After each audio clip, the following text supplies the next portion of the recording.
Xung quanh chẳng có gì, chỉ là một màu trắng xóa kéo dài bất tận của tuyết Greenland và những luồng gió lạnh tạt thẳng vào mặt bạn. Không có gì báo trước, thảm họa đang đến gần. Bạn bước thêm một bước rồi chết điếng vì kinh hãi. Ngay dưới chân là một vực sâu đang há miệng, đen ngòm như không đáy. Nếu lúc đó bạn lỡ bước dài thêm chút nữa, nó đã nuốt chửng bạn rồi. Cái hố Greenland khét tiếng ấy. Chuyện đó xảy ra vào giữa thập niên 2010. Một nhóm nhà địa chất đang dùng radar quét bề mặt sông băng Hiawatha ở Greenland thì phát hiện ra một thứ lạ lùng, cực kỳ lạ lùng. Đó là một hố khổng lồ, sâu hơn 300 mét và rộng gần 32 km. Đủ lớn để nhét gọn cả thành phố Washington DC hay Paris vào trong. Sau một hồi dán mắt vào màn hình radar và gãi đầu gãi tai, không hiểu chuyện gì đang xảy ra, các nhà nghiên cứu quyết định phải tìm cho ra thứ gì đã tạo ra cái hố khổng lồ như vậy. Có phải do xói mòn lâu năm, một ngọn núi lửa đang gầm rú, một cú va chạm của tiểu hành tinh, hay là một con giun cát khổng lồ? Chắc tôi hơi làm quá với vụ giun cát rồi đấy. Nhưng với những sông băng cổ đại thế này thì ai mà dám chắc được. Dù sao thì trong câu chuyện của chúng ta, một bí ẩn lại kéo theo một bí ẩn khác, thứ đã làm đau đầu giới khoa học suốt hàng chục năm qua. Và để giải cả hai câu đố đó, các nhà khoa học cần đến một thứ cực kỳ phổ biến nhưng lại vô cùng quan trọng: thạch anh, một trong những vật liệu phong phú nhất trong vỏ trái đất. Nhưng trước khi đào sâu vào chủ đề này, hãy rẽ ngang một chút để nói về một hiện tượng khá kỳ quái có tên là sự kiện Younger Dryas. Để hình dung nó như thế nào, ta phải ngược dòng thời gian rất xa, về tận giai đoạn từ khoảng 13.000 đến 12.000 năm về trước. Trong giai đoạn đó, trái đất lạnh đi rất nhiều, đặc biệt là ở châu Âu và Bắc Mỹ. Giờ thì hãy nói kỹ hơn một chút về đợt biến đổi khí hậu kỳ lạ đó ở bán cầu Bắc. Có vài giả thuyết khác nhau. Một giả thuyết cho rằng dòng chảy ở Đại Tây Dương đã thay đổi. Giả thuyết khác nói về một vật thể khổng lồ hất tung hàng tấn bụi lên khí quyển, gần như chặn bớt ánh sáng mặt trời. Hai giả thuyết phổ biến và có vẻ hợp lý nhất nhắc đến một vụ phun trào núi lửa và một cú va chạm của tiểu hành tinh. Thực tế, đã có một vụ núi lửa phun trào trên lãnh thổ nước Đức ngày nay, đúng vào khoảng thời gian đó. Nhưng cũng có khả năng trong giai đoạn ấy, một vật thể ngoài không gian đã lao vào trái đất.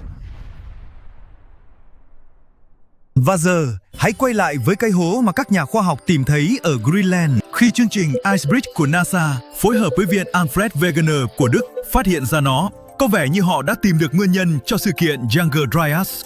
Nhưng liệu có đúng là một tiểu hành tinh đã tạo ra cái hố ấn tượng đó và làm nhiệt độ giảm mạnh trên khắp bán cầu Bắc hay không? Để kiểm chứng giả thuyết này, các nhà nghiên cứu lại cần đến thạch anh. Vấn đề là ở dạ tinh khiết, thạch anh có cấu trúc rất đơn giản. Nó được tạo nên từ các tứ diện silic, oxy liên kết với nhau, vừa hiệu quả vừa đẹp mắt. Cứ nhìn những tinh thể lăng trụ 6 cạnh này là biết. Vì cấu trúc đơn giản và các thành phần lại cực kỳ phổ biến, bạn gần như có thể tìm thấy thạch anh trong bất kỳ loại đá nào trên trái đất. Đến một lúc nào đó, điều kỳ diệu xảy ra, những khối đá lớn bị phong hóa, vỡ vụn và đẩy những hạt cát thạch anh li ti ra ngoài.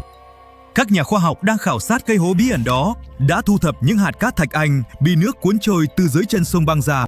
Như vậy, chẳng khác nào họ được nhìn thẳng vào những khối đá ở tận đáy hố mà không phải mạo hiểm trèo xuống. Quá tiện lợi. Trong lúc phân tích mẫu vật, họ phát hiện các hạt thạch anh mang dấu vết điển hình của một thảm họa khủng khiếp. Trên bề mặt xuất hiện dày đặc các cấu trúc gọi là PDF. Không, ở đây PDF không phải là dàn tệp tài liệu đâu. PDF là truy viết tắt của các đặc điểm biến dạng phẳng, trông như những đường vạch khắc trên bề mặt tinh thể. Những đường vạch này cho thấy bạn đang cầm trên tay thạch anh bị xốc. Loại thạch anh này chỉ hình thành dưới áp suất cực lớn khi mạng tinh thể bên trong bị ép lệch hẳn đi. Điều thú vị nhất ở đây là thạch anh bị xốc chỉ xuất hiện khi chịu tác động của những lực cực mạnh, như các cú va chạm khổng lồ hoặc những vụ nổ kinh hoàng. Nói cách khác, việc tìm thấy những hạt thạch anh tội nghiệp bị xốc dưới chân sông băng Hiawatha có thể chính là bằng chứng mà họ cần, cho thấy cái hố đó là một miệng hố va chạm khổng lồ, được tạo ra khi một vật thể cũng khổng lồ lao xuống đây. Dựa vào kích thước miệng hố, vật thể ngoài không gian này có lẽ có đường kính gần 2 km, tức gấp đôi chiều cao của tòa tháp Burj Khalifa ở Dubai nếu dựng chồng lên. Một thiên thạch to đến vậy khi lao ngang bầu trời sẽ sáng gấp 3 lần mặt trời, và nó sẽ đâm vào trái đất với một lực khủng khiếp. Cú va chạm mạnh đến mức làm đá bốc hơi và hất văng mảnh vỡ đi xa hàng trăm km. Bầu trời sẽ đặc quánh bụi, che bớt ánh sáng mặt trời và khiến nhiệt độ trên toàn hành tinh tụt xuống. Và bạn đoán xem chuyện gì tiếp theo? Chính chi tiết nhiệt độ giảm đó đã khiến các nhà nghiên cứu vô cùng phấn khích. Vì nó mở ra khả năng cú va chạm này có thể liên quan đến sự kiện Younger Dryas. Để kiểm chứng ý tưởng đó, các nhà khoa học lại tiếp tục nhờ cậy đến thạch anh. Họ soi xét thạch anh kỹ hơn, cố gắng xác định niên đại của vụ va chạm. Kết quả còn gây choáng hơn. Miệng hố Hiawatha hóa ra không phải chỉ khoảng 12.000 năm tuổi, mà lên tới khoảng 58 triệu năm. Một mặt, các nhà nghiên cứu thất vọng vì không thể xác nhận giả thuyết ban đầu của mình. Miệng hố này không thể giải thích được lạnh Younger Dryas. Nhưng mặt khác, đây vẫn là một phát hiện đáng kinh ngạc. Giờ hãy chuẩn bị cho cú ngoặt cuối cùng của câu chuyện. Và một lần nữa, nhân vật chính vẫn là thạch anh. Gần đây, các nhóm khoa học khác đã phát hiện thêm nhiều lớp thạch anh bị xốc rải khắp vùng hiện nay là phía đông nước Mỹ. Chúng ẩn mình trong những tầng trầm tích hình thành ngay trước thời kỳ Younger Dryas. Điều lạ là quanh các địa điểm đó chẳng hề có miệng hố nào. Nhưng thạch anh thì không biết nói dối. Nó cho thấy đã từng xảy ra một vụ nổ cực mạnh. Điều này khiến các nhà khoa học nghĩ rằng giả thuyết va chạm của họ vẫn có thể đúng, chỉ là thay vì đâm thẳng xuống đất, đó có thể là một vụ nổ trên không. Có thể một sao chổi khổng lồ đã vỡ tung khi lao vào khí quyển trái đất cách đây khoảng 12.000 năm. Và các mảnh vỡ nằm đã nổ tung trước khi chạm mặt đất. Hiện tượng đó sẽ gây ra những đám cháy lan trên diện rộng khắp lục địa Bắc Mỹ và làm rối loạn khí hậu đến mức kích hoạt luôn thời kỳ Younger Dryas. Chắc chúng ta còn phải chờ thêm một thời gian nữa để giới khoa học tìm được thêm bằng chứng cho giả thuyết này. Nhưng điều đó không có nghĩa là Greenland hết những hiện tượng kỳ lạ để khám phá đâu. Nhìn những cái hố thú vị này mà xem. Đúng là chúng nhỏ hơn nhiều so với con quái vật mà chúng ta vừa nói đến. Người ta gọi chúng là các hố Mule. Những đường ống băng dẫn nước tan trên bề mặt chảy thẳng xuống tận đáy tảng băng khổng lồ của Greenland. Và chính chúng cũng dành sẵn cho chúng ta vài bất ngờ. Hóa ra, chúng lớn hơn rất nhiều so với những gì chúng ta từng nghĩ. Đó là kết luận của một nghiên cứu mới dựa trên quan sát và khám phá trực tiếp tại hiện trường. Thú vị hơn nữa, lượng nước khổng lồ này có thể ảnh hưởng đến độ ổn định của tảng băng khổng lồ đó, cũng như tốc độ mà nó đang trượt dần ra biển. Các nhà nghiên cứu cho rằng độ sâu và áp lực nước tăng lên bên trong các hố mù linh có thể như một lớp bôi trơn ở đáy tảng băng, khiến nó di chuyển nhanh hơn. Kiểu như một viên đá lạnh trượt đi rất dễ trên lớp nước mỏng do chính nó làm tan chảy vậy. Cho đến gần đây, chúng ta biết quá ít về kích thước thật sự của các hố Mule và lượng nước chúng có thể chứa. Nhưng giờ thì rõ ràng, các hố Mule hoàn toàn có thể đạt đến kích cỡ khổng lồ. Nhóm nghiên cứu đã có 2 chuyến đi đến tảng băng Greenland vào năm 2018 và năm 2019. Trong mỗi chuyến, họ dùng dây và thiết bị leo núi để đu xuống sâu khoảng 100 mét vào 2 hố mù linh khác nhau, gần như chạm tới mặt nước. Những người trực tiếp tham gia mô tả trải nghiệm đó là cực kỳ đáng sợ. Hãy thử tưởng tượng, lưng bạn treo lơ lửng trên mép hố, trước mắt chỉ là băng xanh ngả màu kéo dài xuống dưới, rồi dần chìm vào bóng tối, và thỉnh thoảng vang lên tiếng băng vỡ rơi xuống. Chỉ nghĩ thôi cũng thấy rợn người.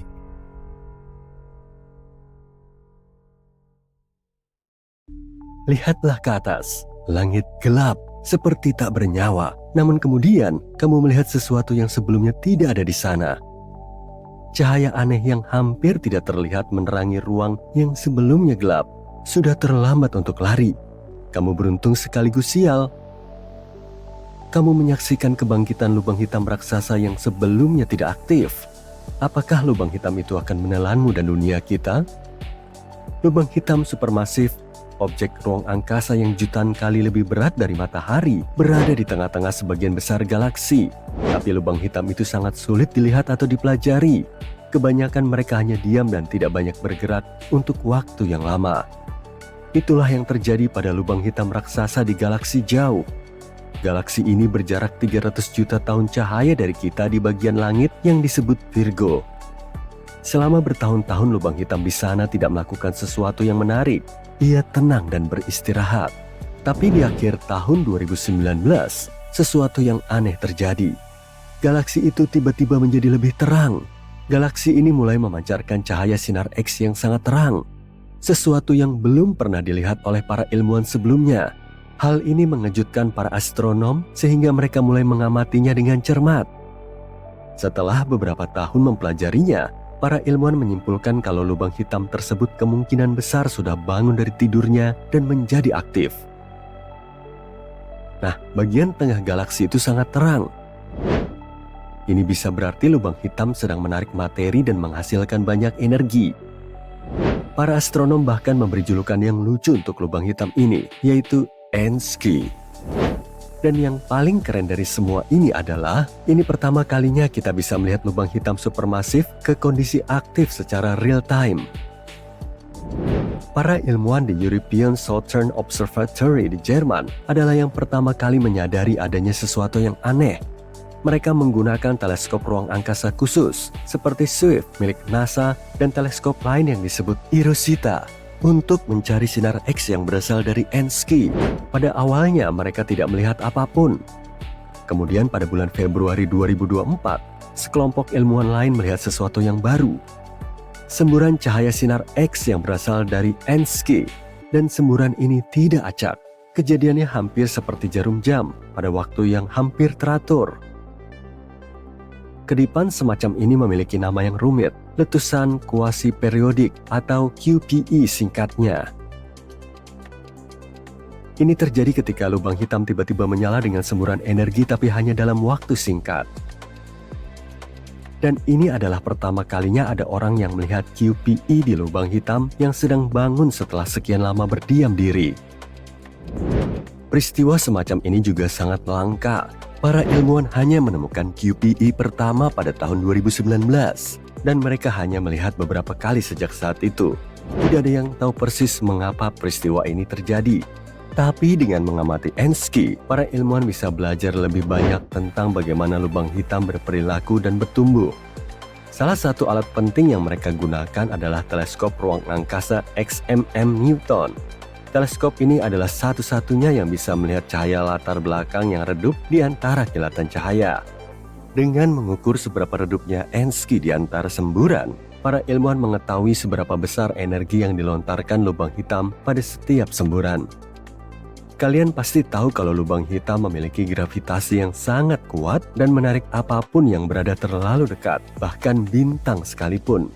Jika sebuah bintang terperangkap, bintang itu akan diregangkan dan terkoyak-koyak. Potongan-potongan bintang itu akan membentuk cincin yang sangat panas dan bercahaya yang berputar mengelilingi lubang hitam. Cincin ini disebut piringan akresi. Para ilmuwan menduga kilatan cepat sinar X QPE bisa terjadi ketika ada sesuatu, misalnya bintang atau bahkan lubang hitam kecil yang berinteraksi dengan piringan yang berputar itu. QPE terkadang dikaitkan dengan kehancuran bintang, tapi pada N-SKY tidak ada tanda-tanda kalau ia menghancurkan bintang. Jadi para ilmuwan mulai memikirkan alasan lain. Mungkin piringan di sekeliling N-SKY terbuat dari gas yang disambar lubang hitam dari ruang angkasa di dekatnya, bukan dari bintang yang terkoyak. Dan mungkin ada sesuatu yang lebih kecil, seperti planet atau bintang yang melintasi piringan itu berulang kali, mengguncangnya dan membuatnya berpijar dengan sinar X yang terang. Yang membuat N-SKY sangat istimewa adalah seberapa besar dan kuat semburannya. Menurut seorang mahasiswa di MIT yang mengerjakan penelitian ini, semburan sinar X N-SKY bertahan 10 kali lebih lama dan 10 kali lebih terang dari QPE normal. Setiap semburan memancarkan energi 100 kali lebih besar daripada semburan lain yang pernah dilihat para ilmuwan. Dan waktunya juga aneh. N-SKY memiliki pola berkedip setiap 4,5 hari. Ini adalah waktu tunggu terpanjang di antara kilatan yang pernah ada. Fitur-fitur aneh ini membuat para ilmuwan berpikir ulang tentang bagaimana QPE terjadi dan apa penyebabnya. Sayangnya kita belum punya cukup data untuk mengetahui dengan pasti. Para astronom harus mengamati lebih banyak lagi kejadian seperti ini untuk mengetahuinya. Kamu mungkin bertanya-tanya bagaimana para ilmuwan bisa menemukan lubang hitam. Lagi pula, lubang hitam menangkap segala sesuatu, bahkan cahaya. Memang, monster ruang angkasa ini sangat sulit dilihat. Pada dasarnya mereka tidak terlihat. Tapi para ilmuwan memperhatikan apa yang terjadi di sekelilingnya. Bisa jadi ada gas dan debu yang bercahaya di suatu tempat di luar angkasa. Masalahnya, lubang hitam seringkali memiliki cincin gas dan debu yang berputar di sekelilingnya yang disebut piringan akresi. Cincin ini menjadi sangat panas dan memancarkan sinar X dan jenis cahaya lainnya yang bisa dilihat oleh teleskop. Bisa juga berupa bintang-bintang yang bergerak. Lubang hitam raksasa seperti yang ada di tengah-tengah galaksi Bima Sakti memiliki gravitasi yang sangat kuat sehingga membuat bintang-bintang mengitari lubang hitam tersebut. Para ilmuwan mengamati bintang-bintang yang bergerak dengan pola-pola khusus dan membuktikan kalau ada lubang hitam raksasa yang bersembunyi di sana. Penemuan ini berhasil memenangkan hadiah Nobel pada tahun 2020. Mereka juga mencari riak di ruang angkasa, karena ketika objek raksasa seperti lubang hitam bergerak atau bertabrakan satu sama lain, mereka mengirimkan gelombang gravitasi. Para ilmuwan telah membuat alat khusus untuk merasakan riak ini dan mempelajari lebih lanjut tentang lubang hitam. Dan terakhir, membelokkan cahaya. Lubang hitam memiliki gravitasi yang sangat besar sehingga bisa membelokkan cahaya dari bintang-bintang di belakangnya, seperti kaca pembesar kosmik. Trik yang disebut pelensaan gravitasi ini bisa membantu para ilmuwan menemukan lubang hitam yang bersembunyi sendirian. Perlu diingat bahwa tidak seperti stereotip yang beredar, lubang hitam bukanlah lubang cacing, terowongan ajaib yang membawamu ke tempat lain di luar angkasa atau alam semesta yang berbeda. Sekali kamu masuk ke dalamnya, tidak ada jalan keluar atau ke sisi lain. Lubang hitam juga bukan semacam penyedot debu ruang angkasa. Lubang hitam tidak menelan semua yang ada di dekatnya. Jika kamu berada jauh, gravitasinya sama seperti gravitasi benda-benda lain yang bermassa sama. Lubang hitam yang paling dekat dengan bumi dinamai Gaia BH1.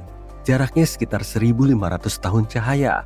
Sedangkan lubang hitam terjauh yang kita ketahui terletak di tengah galaksi jauh yang jaraknya 13 miliar tahun cahaya. Lubang hitam terbesar yang pernah kita lihat dinamai TON 618.